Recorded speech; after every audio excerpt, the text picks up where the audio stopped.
Film ini dibuka dengan Lois, seorang detektif yang sedang menjalankan misi rahasia. Ia memburu seorang pembunuh berbahaya di kawasan rawan kejahatan. Di tengah jalan, sekelompok preman mencoba mengusirnya, namun dengan mudah Lois melumpuhkan mereka satu persatu.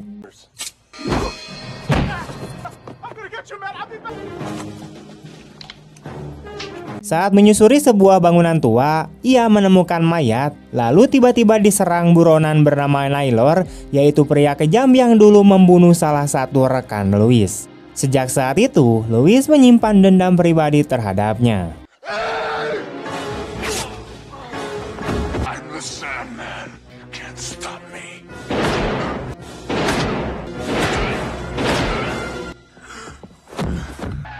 You're under arrest.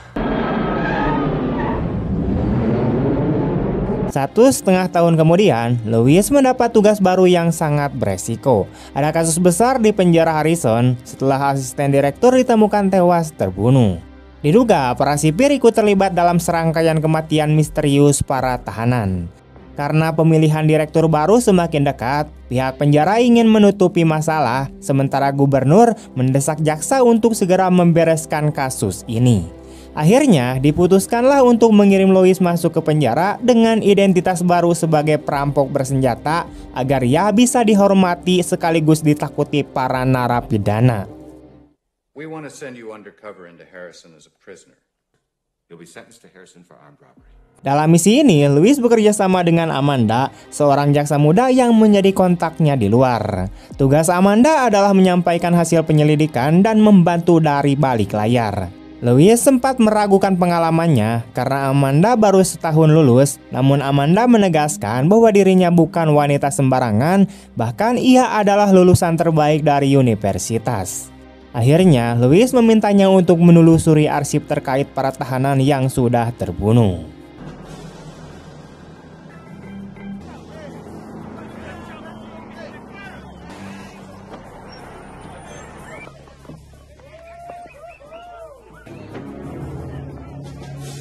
Setibanya di penjara, Lois langsung berhadapan dengan kenyataan keras. Seorang sersan berwibawa memperkenalkan aturan dengan cara brutal, bahkan menghajar tahanan hanya untuk memberi contoh. It's important that you obey my rules. Ia melemparkan kacang ke arah Lois, tapi Lois tetap tenang tanpa bereaksi. Sersan itu menegaskan bahwa di balik jeruji, peraturan adalah batas antara hidup dan mati. Di selnya, Lois bertemu dengan teman sekamar yang mencoba menindasnya.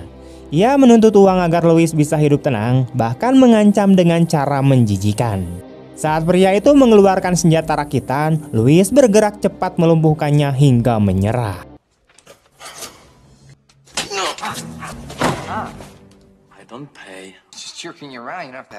Sejak itu, Lois bebas memilih tempat tidur sesuka hatinya. Keesokan harinya, seorang anggota geng Perez menantang Hawkins, salah satu tahanan yang cukup disegani. Lois refleks ikut campur hingga memicu perkelahian sengit. Para penjaga buru-buru melerai, sementara sang sersan memperingatkan Lois bahwa ia tidak akan bertahan lama di tempat berbahaya ini. Back to dinner.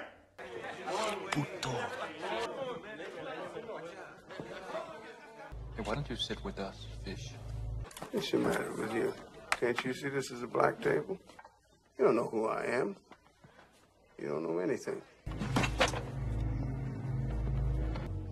Sit down, right boy.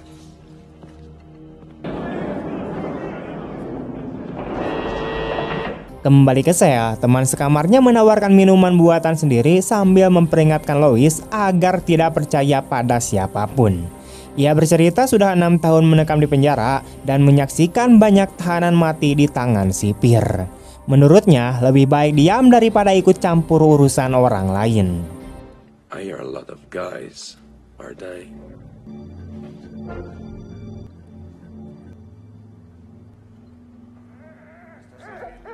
Sore itu, Amanda melaporkan hasil awal penyelidikan.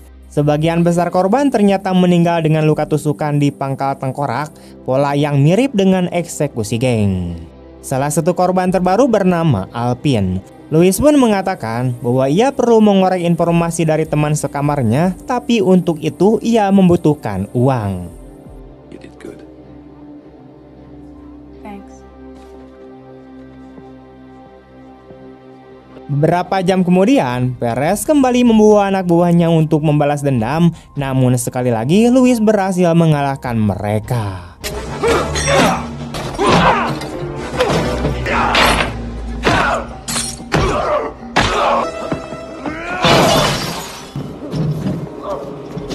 Amanda lalu menyelundupkan uang ke Louis lewat sebuah buku. Dengan bekal itu, Louis mulai mendekati Hawkins, seorang tahanan berpengaruh yang sudah lebih dari 10 tahun menjalani hukuman. Hawkins dikenal berbahaya, mampu mengendalikan banyak tahanan lain, bahkan bisa membuat senjata rakitan di balik jeruji. Louis menanyakan tentang Alpin, yaitu sahabat Hawkins. Hawkins menyarankan agar ia menemui sang pastor, seorang tahanan yang begitu dihormati hingga para sipir pun segan padanya. Dengan bantuan teman sekamarnya, Louis berhasil menemui pastor itu.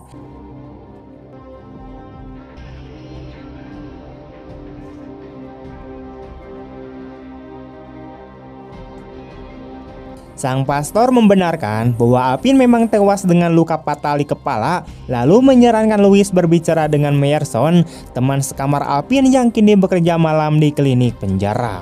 You could talk to Myers, Barrett's former cellmate. Saat melakukan pengintaian, Louis melihat sang sersan membawa masuk sebuah mayat. Ia berpura-pura membuat kecelakaan dan memperhatikan cairan merah yang mencurigakan. Dokter menyebutnya sebagai limbah medis, tapi Louis yakin ada sesuatu yang disembunyikan. Ketika berbincang dengan Meyerson, ia mendengar kabar resmi bahwa Alpin mati karena narkoboy. Namun menurut Meyerson, Alpin adalah orang baik yang hanya sekali mencuri gudang. Louis mendesaknya untuk bicara, tapi Meyerson ketakutan dan hanya memperingatkan bahwa membuka mulut berarti mengundang maut. Right. Look, they'll kill me if I talk. A guard let him in, not me. Sebelum klinik ditutup, Louis bergegas untuk pergi. Ia kemudian melaporkan temuannya ke Amanda lewat telepon, mengatakan bahwa para sipir jelas terlibat dalam pembunuhan Alpin dan ia membutuhkan akses ke arsip korban. Amanda menjelaskan bahwa arsip asli masih tersimpan di penjara. I need the key to the records room. That can be arranged. Hey! Huh? Hey! Louis pun meminta bantuan sang pastor untuk mendapatkan kunci. Dengan pengalihan yang dibuat Hawkins, Louis akhirnya bisa menyelinap masuk ke ruang arsip. Dari dokumen itu, ia menemukan catatan yang sangat mencurigakan.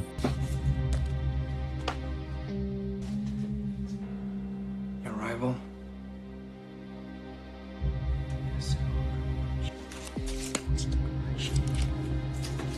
Out of here, huh?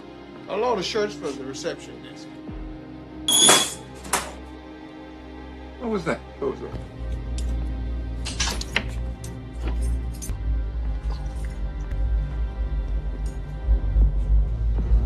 I must be going crazy. Nah. A lot of old ghosts hanging around this place.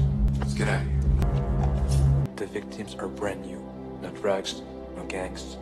Semua korban pembunuhan adalah tahanan baru, tidak memiliki riwayat narkoboy ataupun keterlibatan geng, dan semuanya memiliki kode SL di berkas mereka.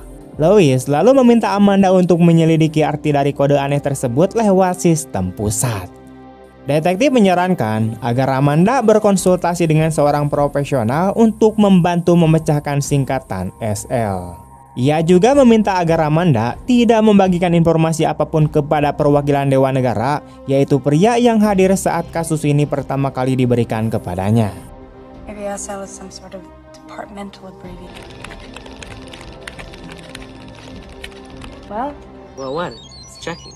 Cell could stand for virtually anything. We got something here. Dengan bantuan seorang profesional bernama Douglas, Amanda melanjutkan penyelidikannya. Namun, untuk bisa mengakses berkas lengkap, mereka membutuhkan sebuah kode akses. Proses pemulihan kode itu akan memakan waktu sekitar 2 hari.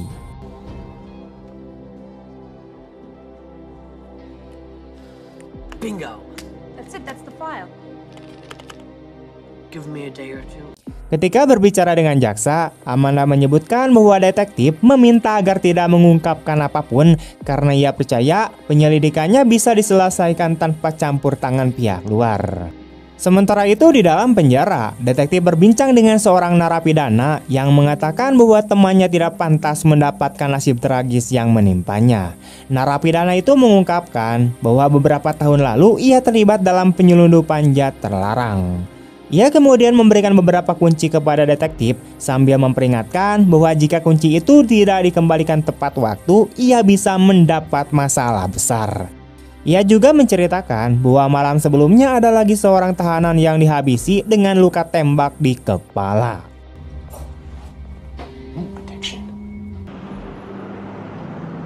Keesokan paginya, seorang gadis yang sering membantu pastor datang untuk memberitahu bahwa malam nanti ada seseorang yang akan datang menemuinya sehingga ia harus bersiap. Di sisi lain, Douglas berhasil memecahkan petunjuk dari kunci itu dan menemukan bahwa ada seseorang yang mengirimkan berkas dari luar penjara. Ia pun melanjutkan penyelidikannya untuk mencari informasi tambahan.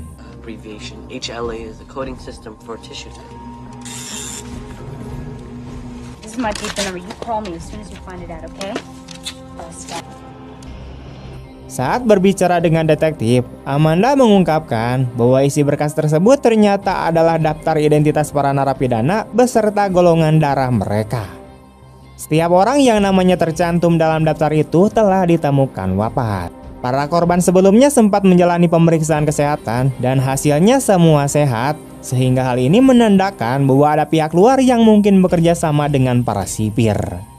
Douglas selalu menemukan bahwa teman satu sel Louis ternyata adalah target berikutnya. Malam itu, dua narapidana bersenjata masuk ke dalam sel. Louis mendengar langkah mereka, lalu bersembunyi dan berhasil menyergap mereka untuk menyelamatkan teman sekamarnya.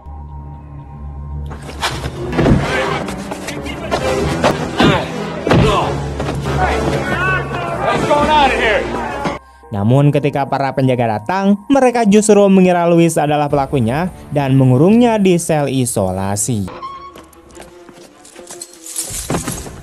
Seorang sersan lalu muncul dan memukulinya dengan sangat brutal. What are you doing in my prison? Mouth.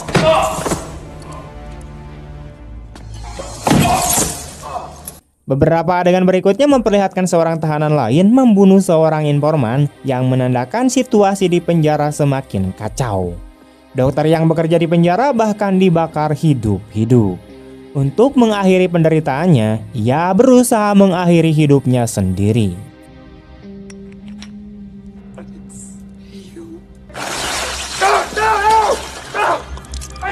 You're a liar, Myers.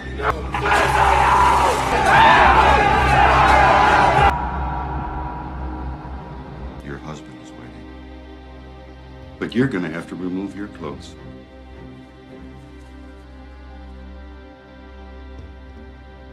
Keesokan harinya, sersan melepaskan Louis dari sel isolasi agar ia bisa menerima kunjungan. Saat berbincang dengan detektif, Louis menggoda Amanda dan keduanya akhirnya terlibat dalam hubungan fisik yang panas. I checked on Dr. Gottesman and Demi membantu sang detektif, Louis meminta pastor untuk membantu pengalihan agar ia bisa mendapatkan waktu. So big white Superman gonna save our asses? Pastor pun melakukannya sehingga Louis berhasil masuk ke ruang medis. Di sana ia mendobrak gembok dan menemukan bahwa sisa-sisa yang mereka temukan selama ini sebenarnya adalah organ manusia. Beberapa jam kemudian, para penjaga membawa seorang tahanan baru. Ternyata dia adalah pembunuh yang dulu sempat ditembak Louis beberapa kali. Ketika Louis ditinggalkan sendirian, para tahanan menyiapkan jebakan. Ia dirantai ke pipa, lalu muncul seorang tahanan bernama Naylor yang menodongkan pistol. Naylor mengancam akan membongkar identitasnya kepada para narapidana, membuat Louis hidup dalam ketakutan. Ia berkata bahwa hidup Louis di penjara akan menjadi seperti di neraka karena ia sudah lama menantikan balas dendam ini. Every killer in this prison is gonna know who you are. Officers hate cops more than anything else.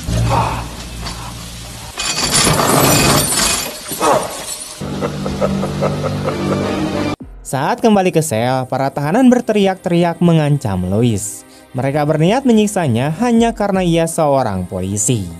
Hawkins, salah satu tahanan, kemudian mengungkapkan bahwa Alvin sebenarnya bukanlah teman sejati Louis dan selama ini hanya berbohong. Louis menjawab bahwa tujuannya hanyalah menghentikan kejahatan yang terjadi di penjara itu. Hawkins menambahkan bahwa di dalam penjara, seorang polisi dianggap lebih rendah daripada seorang pedofil. Louis mencoba meminta bantuan, tetapi Hawkins pergi sambil berkata bahwa sudah terlambat untuk mengubah keadaan. Why are you still here? You're a dead man. Hawkins. Sementara itu, Amanda menemui Tom untuk membicarakan penyelidikan dan mendesak agar Louis segera dikeluarkan dari penjara. Di tengah percakapan, Douglas menelepon untuk memberitahu bahwa ia menemukan titik akses baru sekaligus mengungkapkan bahwa jaksa Tom ternyata juga terlibat dalam skema kotor ini. Tom meminta maaf lalu menekankan pentingnya menjaga rahasia. Namun setelah itu ia mengeluarkan pistol dan mengatakan bahwa Louis terlalu cerdik. Karena para tahanan gagal menghabisinya, maka Naylor ditugaskan untuk menyelesaikan pekerjaannya. We have to keep the bad parts of our lives private. Why? Just to save our life.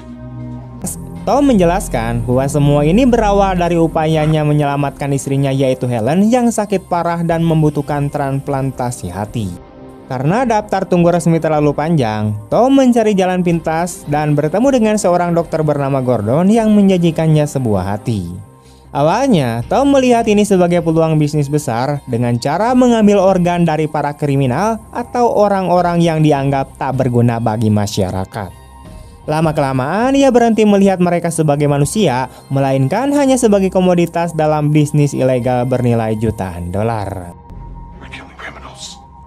Garbage. Oh, Tom, there you are. What's going on? Tiba-tiba, Helen muncul dengan perasaan bingung tentang apa yang sebenarnya terjadi. Amanda memanfaatkan momen itu untuk melarikan diri, dan sebelum pergi ia memberitahu Helen bahwa suaminya adalah seorang pembunuh. Tell her how you murdered for.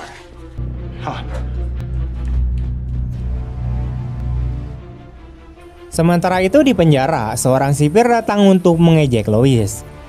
Sang detektif kemudian memancingnya dengan menantangnya untuk masuk ke dalam sel. Begitu sipir itu mendekat dan menyentuh pintu, Louis menyetrumnya dengan listrik bertegangan tinggi, lalu merebut kunci dan mencoba kabur.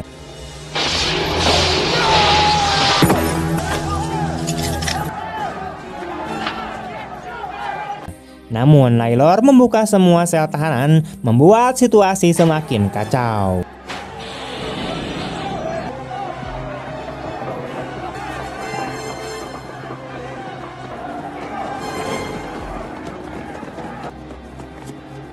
Saat berpapasan dengan Sersan, para penjaga menangkap Louis dan membawanya ke ruang medis. Di sana ia dipukuli habis-habisan.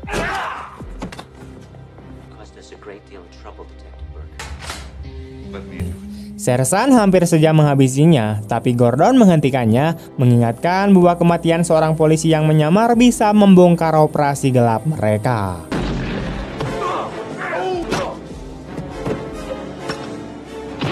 Tepat pada saat itu, Hawkins muncul dan menyelamatkan Louis dengan menembak Sersan serta tahanan yang bersamanya.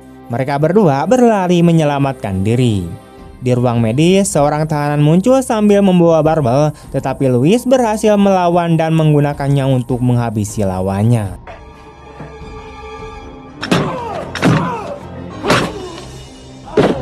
Tak lama kemudian, Dr. Gordon dikepung oleh para tahanan yang ingin membalas dendam. Saat turun dengan lift, Hawkins ditembak oleh salah seorang narapidana.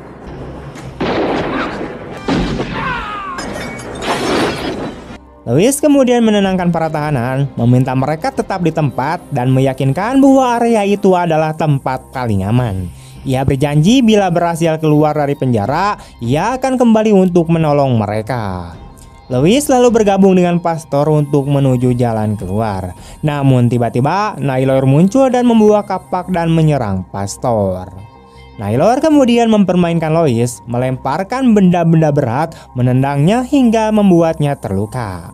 Dengan memanfaatkan senjata yang ada, Louis berhasil memukuli Naylor beberapa kali hingga terpojok. Tapi Naylor bersembunyi lagi, memaksa Louis terus waspada.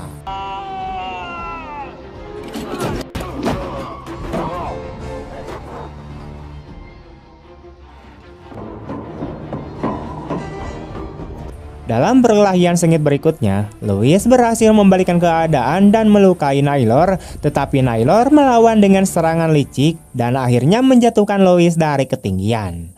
Para tahanan lain muncul untuk menonton duel mereka.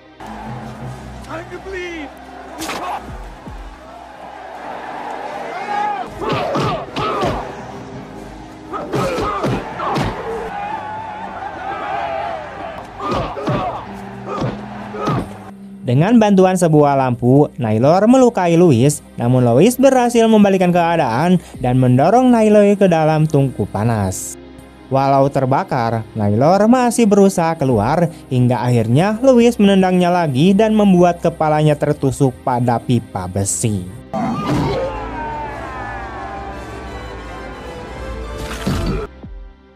Meski sempat berpura-pura baik-baik saja, Naylor akhirnya tewas di tangan Louis.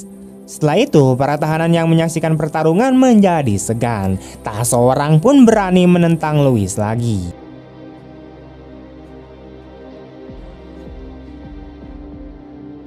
Louis lalu keluar bersama temannya untuk mendapatkan perawatan medis. Film kemudian ditutup dengan adegan Louis bersama Amanda yang kini menjadi sepasang kekasih bercium mesra manja. Dan begitu film pun tamat. Dari kisah ini kita belajar bahwa keadilan terkadang menuntut pengorbanan besar. Louis rela mempertaruhkan nyawanya dengan menyamar demi mengungkap kebenaran di balik tembok penjara yang kelam. Kisah ini juga mengingatkan bahwa keserakahan dan penyalahgunaan kekuasaan hanya akan membawa kehancuran. Pada akhirnya, keberanian, tekad, dan rasa kemanusiaanlah yang membuatnya kebenaran bisa terungkap. Oke teman-teman, sekian dulu untuk video hari ini. Bagaimana tanggapan kalian tentang film ini? Tulis di kolom komentar. Terima kasih banyak telah menonton sampai akhir. Dan jika kalian suka dengan video ini, jangan lupa untuk komen, share kemanapun kalian suka. Terima kasih, see you next time, and bye.